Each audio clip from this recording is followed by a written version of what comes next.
The Scottish Government has published legal advice it has received on a second independence referendum.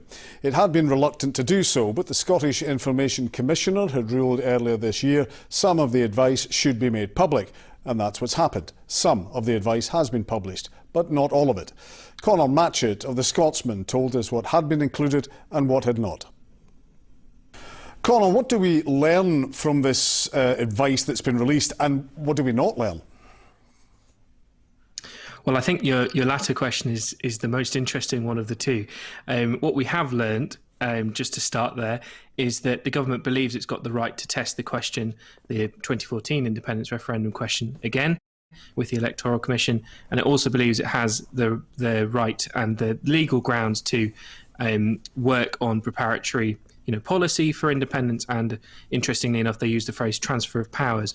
What's not in this legal advice, and what we were all really hoping for, just from a pure kind of nerdy politic point of view, is whether or not the government has any sign of any advice about the competency of this bill, of a referendums bill. That's whether or not this bill would be within the powers of the Scottish Parliament. That is the key question for the SNP and for the Scottish Government at the minute. It completely hinges on what the answer to that question is, whether or not we have an independence referendum through the way that the SNP want it to happen. Do you think they have that advice, they just haven't released it? I think that's probably highly likely. It would be really quite a shock if back in 2020, they hadn't sought some sort of advice, particularly from, law officers, or at least, on the basis of, the internal legal team at Scottish Government, on whether or not, a referendums bill and, legislating for a referendum within the Scottish Parliament would be within their powers. That seems like something they should have done. There is a question whether or not they did it. I think it's more likely a question that the Scottish Information Commissioner decided that the public interest test wasn't successful in, arguing for the release of that advice.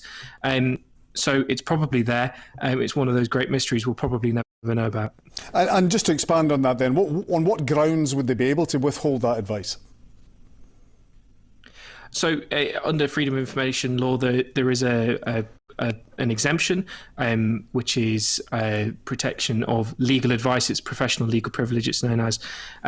Under that, the government can withhold anything that they deem to fall under that exemption. It usually covers, clear legal advice from officers or from civil servants about whether or not something they're doing is considered legal. It can, usually be either way. There's no demand on it, positive legal advice being released and negative legal advice being withheld.